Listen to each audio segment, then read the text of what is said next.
नमस्ते सदावत्सल्य मातृभूमि। हम लोग आज विशेष विषय पर चर्चा करने जा रहे हैं। विषय पॉलिटिकल साइंस का है।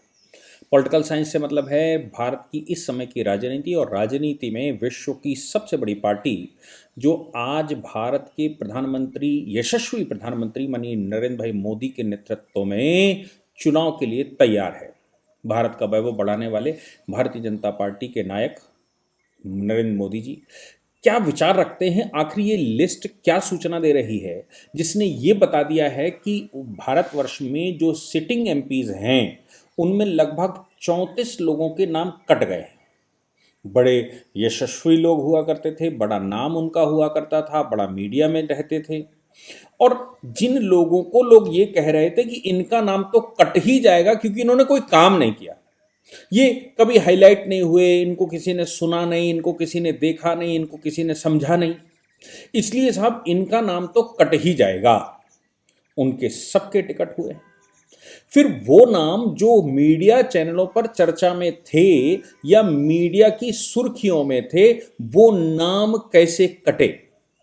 अब ये सोचने की बात है कि आखिर भारतीय जनता पार्टी माननीय प्रधानमंत्री जी के नेतृत्व में करना क्या चाहती है, क्या उसका विचार है। आपको याद होगा माननीय प्रधानमंत्री जी ने इंडिया विजन 2047 रखा। 2047 का मतलब है कि उन 2047 तक हमारा एक टारगेट है, उस टारगेट को पूर्ण करना है। कौन करेगा? सत्ता करेगी, सरकार करेगी। और सरकार में कौन चुन कर आएगा? आएंगे तो एमपी ही। कुल मिलाकर सरकार के स्टेक होल्डर या विधान परिषद या मैं कहूं कि लोकसभा के जो नायक हैं, ऐसे 550 लोग, या मैं 540, 539, 541 की बात करूं, ऐसे 541 लोग भारत में एक एक मैसेज देंगे, भारत से एक मैसेज देंगे। सोशल इंजीनियरिंग का जो फॉर्मूला मुगलों के समय पर टूटा था, जिसका दुरुपयोग उन्होंने किया, भारत को तोड़ने में किया, उसका सदुपयोग कैसे हो सकता है, उन्हीं चीजों को कैसे सही किया जा सकता है, ये सूची बताती है। हम पहले बता चुके हैं कि मतलब माननीय प्रधानमंत्री जी पहले बता चुके हैं कि देश में तो 4 ही जातियां हैं। जब जाति जनगणना की बात चल रही थी, जाति प्रतिनिधित्व की बात चल रही थी, जाति हिस्सा बंटवारा की बात चल रही थी, तब उन्होंने 4 जातियों की बात कही थी। 4 जातियों में उन्होंने महिला की बात कही, 4 जातियों में उन्होंने युवाओं की बात कही, 4 जातियों में उन्होंने गरीब की बात कही। आप उन 4 जातियों की जिनकी वो बात कर रहे थे, उन 4 जातियों को क्या यहां रिप्रेजेंटेशन मिला है? तो 194-95 की जो लिस्ट आई है उसमें 47 लोग युवा हैं जो 50 वर्ष से कम आयु के हैं। 27 महिलाएं भी उसमें रखी गई हैं, यानी कि महिला शक्ति का भी परिचय दिया गया। हालांकि जो 33% आरक्षण की बात हो रही है या 33% आरक्षण का जो विधेयक पास हुआ वो अभी नहीं दिखा, लेकिन फिर भी 27 महिलाएं एक लिस्ट में। 540 की लिस्ट जारी होनी है, 540 में 195 की लिस्ट जारी हुई, 540 में मैं मान के चलूँ कि 100 सीटें एनडीए के दूसरे घटकों को जाएंगी, फिर भी 450 सीटों में से 195 में 27 महिलाएं, 27 या 28 जो भी। अब सोचने की बात यह है कि आखिर भारतीय जनता पार्टी चाहती क्या है और क्या करना चाहती। एक चीज तो निश्चित है जो यूएस से मुझे लगता है कि सीखा गया होगा और यूएस को ध्यान में रखा गया होगा, वो ये है कि पार्टी का अपना विचार है, पार्टी के विचार को सभी को पोषित करना है और सभी की जिम्मेवारी बनती है कि पार्टी प्रमुखता से आए। अब पार्टी प्रमुखता से आए का मतलब है व्यक्ति प्रमुखता से नहीं आए। व्यक्ति प्रमुखता से नहीं आए मतलब कोई राजवंश, कोई परिवार, कोई ये कहता है कि मेरी दम पर मेरी सीट निकलती है, कोई ये कहता है कि मैं ही नायक हूं, कोई ये कहता है कि भारतीय जनता पार्टी जो सरकार बनाती है वो मेरी दम पर बनाती है। ऐसा कहने वाले भारतीय जनता पार्टी के जो सदस्य रहे या जो एमपी रहे, उनको यहां स्थान थोड़ा कम मिला है। मैं सबके बारे में तो नहीं जानता 195 के बारे में, लेकिन जो 33 लोगों के टिकट कटे हैं उनको अगर स्टडी करेंगे तो आपको पता लग जाएगा कि दिल्ली से 4 टिकट कटे हैं, हर राज्य से 4-5 टिकट कटे हैं और उनकी जगह पर नए दिए हैं, लेकिन दिए भी किसके हैं? विधुड़ी को बदलकर विधुड़ी देना है, महिला को बदलकर महिला दिया है, जाति से जाति को रिप्लेस किया। यानी कि सोशल इंजीनियरिंग का जो फॉर्मूला जो बिगाड़ कर रखा था मुगलों के समय से लेकर अभी तक, कांग्रेस ने भी उसको खूब बिगाड़ा, उस फॉर्मूले को कैसे फिट करना। सपोज एक एक जिले में हम घुसते हैं, एक लोकसभा में हम घुसते हैं, उस लोकसभा के चारों ओर लगी हुई 6 या 7 सीटें होती हैं, या उसको मिलाकर 6-7 सीटें होती हैं। उन 6-7 सीटों में का एक संयुक्त फार्मूला, उस संयुक्त फार्मूले में क्या सभी प्रमुख वहां की जातियों का रिप्रेजेंटेशन हुआ है? उन जातियों में महिलाओं का रिप्रेजेंटेशन हुआ है? अब वो 7 या 8 सीटों से आगे निकल लीजिए तो किसी न किसी कोई एक या 2 सीट बीच में पड़ेगी, फिर उस सीट को मिलाकर आगे के 8 सीटों का फॉर्मूला। ऐसे फॉर्मूले लगाते चले जाइए चारों तरफ, परम्यूटेशन कॉम्बिनेशन का फॉर्मूला लगाते चले जाइए और पूरे देश में इधर से उधर पार कर लीजिए, तो आपको यह एहसास हो जाएगा कि प्रतिनिधित्व के मामले में कोई भी राज्य में किसी भी एक कॉन्स्टिट्यूएंसी के अगल बगल की जो सीटें हैं, जनरली मैं किसी वैसी बात नहीं करता कि कोई जाति विशेष वहाँ पर विशेषता से हो तो 2 लोकसभा की सीटें लगातार उसी जाति की हो गई हों, लेकिन जनरली उनका अगर आप राइट हैंड रूल फॉलो करेंगे या फिर फॉर्मूला निकालेंगे तो आपको यह एहसास हो जाएगा कि देश की प्रमुख सभी जातियों का रिप्रेजेंटेशन इसमें हो गया है, महिलाओं का रिप्रेजेंटेशन हो गया है, इन जातियों के अंदर युवाओं का रिप्रेजेंटेशन हो गया है, गरीब का रिप्रेजेंटेशन हो गया है। बेरोजगार, गरीब, महिला और युवा, इनका रिप्रेजेंटेशन हुआ कि नहीं हुआ? अब इसकी रिप्रेजेंटेशन में कोई ये कह रहा था कि किसी सभासद का टिकट हो गया, सारंगी का टिकट पिछली बार हुआ था, हमने उड़ीसा से देखा था, साइकिल से घूमने वाले व्यक्ति को सांसद बना दिया। ये मैसेज सब अपने आप में दे रहा है कि पहली बात तो ये है कि सभी जातियों का रिप्रेजेंटेशन हो जाए। सोशल इंजीनियरिंग को ये ना कहे कि मेरी जाति कमज़ोर रह गई, या मेरी जाति का रिप्रेजेंटेशन नहीं हुआ, या मेरी जाति को बढ़ावा नहीं दिया। ये सब कुछ किया गया, युवाओं को किया गया कि कोई ये कहे कि साहब युवा क्यों नहीं उसमें आए, तो 200 में से अगर 47 युवाओं की बात कही जा रही है तो 25% युवा, बिल्कुल नए 50 साल से नीचे उम्र के युवा उसमें एंट्री मार गए, महिलाएं मारी गई। अब इसमें जो लोग बहुत कॉन्स्टिट्यूएंसी में मशहूर थे, दिल्ली में जो सांसद महोदय थे जिनके टिकट कटे हैं, वो किसी न किसी विवाद में कुछ न कुछ जाते थे, मीडिया वाले भी उनके मुंह में मुंह लगाए रहते थे, माइक उनके मुंह में रहता था, वो राष्ट्रीय छवि रखते थे, कोई बात अपनी कहते थे, कोई ये वो वह फलान ढमाका। लोगों का कहना भाई फला आदमी देखो रमेश भिदोड़ी कितना बढ़िया बोल गए, ऐसा, मतलब मेरा कहना वो नहीं है कि वो गलत बोल गए, ऐसा ही बोल गए, कितना बढ़िया बोल गए। फलाने ने देखिए कितना अच्छा गंगा पोल्यूशन जमुना पोल्यूशन के मामले में आया, और ये मीडिया रिप्रेजेंटेशन होता रहा, मीडिया उनसे बात करती रही और खूब उन्होंने उधम मचाया, खूब खूब खूब काम किया। ऐसे बहुत सारे लोग, जिनमें प्रज्ञा भारती जी शामिल हो सकती हैं, जिसमें परवेज वर्मा जी शामिल हो सकते हैं, जिसमें गौतम गंभीर साहब हो सकते हैं, जिसमें मीनाक्षी लेखी जी हो सकती हैं, जिसमें और रमेश भिदोड़ी जी हो सकते हैं। ये सब बड़े नाम हैं, देश के चर्चा में रहे। अब सोचने की बात यह है कि भारतीय जनता पार्टी ने या केंद्र की सरकार ने देश का मॉडल 2047 खड़ा किया है। क्या 2047 के अनुरूप ये सभी बात कर रहे हैं, या इनके मन में यह है कि क्योंकि मैं हूं इसलिए पार्टी है और मैं बोलूंगा तो मैं ये लोगों पर प्रभाव डाल पाऊंगा, ऐसा कर पाऊंगा, वैसा कर पाऊंगा। ऐसे लोगों में बहुत कम लोगों का जिनको बिना टिकट दिए या जिनका टिकट किए बिना पार्टी पर प्रभाव पड़ेगा। अगर उनका टिकट काट दिया गया तो पार्टी की 2, 4, 5 कॉन्स्टिट्यूएंसीज पर प्रभाव पड़ेगा। ऐसे लोगों का टिकट काटा गया, ऐसे लोगों का टिकट किया गया।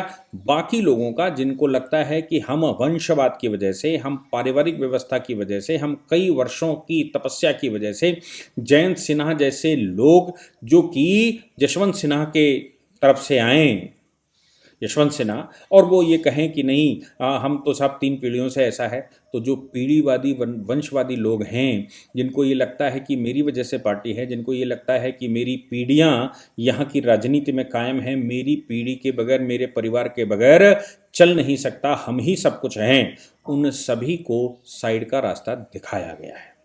लेकिन उनमें भी जो ज़्यादा बात करने वाले ऐसे लोग जो पार्टी के उद्देश्य को पूर्ण कर रहे हों, जो कि पार्टी के मोटो के अनुसार चल रहे हों और पार्टी से अनुमति लेकर बोल रहे हों या पार्टी के इशारे पर बोल रहे हों, पार्टी के इशारे पर अपनी बात कर रहे हों, पार्टी लाइन पर अपनी बात कर रहे हों, लेकिन उसका मैसेज पॉजिटिव जाए, निगेटिव नहीं जाए। ऐसा ना हो कि भारत गृह युद्ध की तरफ छिड़ गया है, भारत निगेटिविटी की तरफ बढ़ गया है, भारत में दो फांक हो गए हैं, भारत में तुष्टीकरण हो रहा है, भारत में यही सब कुछ हैं और उनको भी लग रहा हो कि मैं तो बहुत अच्छा हूं, मेरा काट दिया का मतलब गलत हो जाएगा। ऐसे सभी लोगों के टिकट काटे गए हैं। ऐसे सभी लोग जो कि एमपी तो हैं, लेकिन उनका अपना कोई विचार नहीं, अपना वो विचार शून्य है। उनका विचार पार्टी का ही विचार है। पार्टी जितना आदेश देगी उतना करेंगे, जितना सरकार कहेगी उतना करेंगे। सरकार की योजनाओं को नीचे तक ले जाना मेरा उद्देश्य है।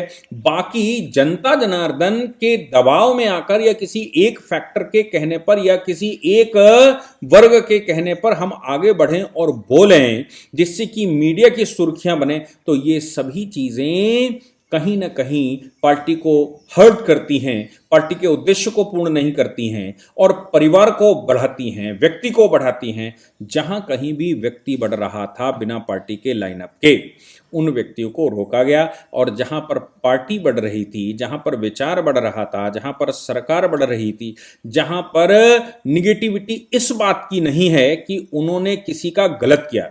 निगेटिविटी तो हो सकती है कि भाई हमारे सांसद जी काम नहीं कर रहे, हमारे सांसद जी से मैं खुश नहीं हूँ, हमारा सांसद ऐसा कोई कह सकता है कि भैया वो तो कुछ है ही नहीं, वो तो सांसद हैं, नाम के हैं, इनकी जगह वो होते तो ये करते, वो होते तो वो करते, वो होते तो वो करते।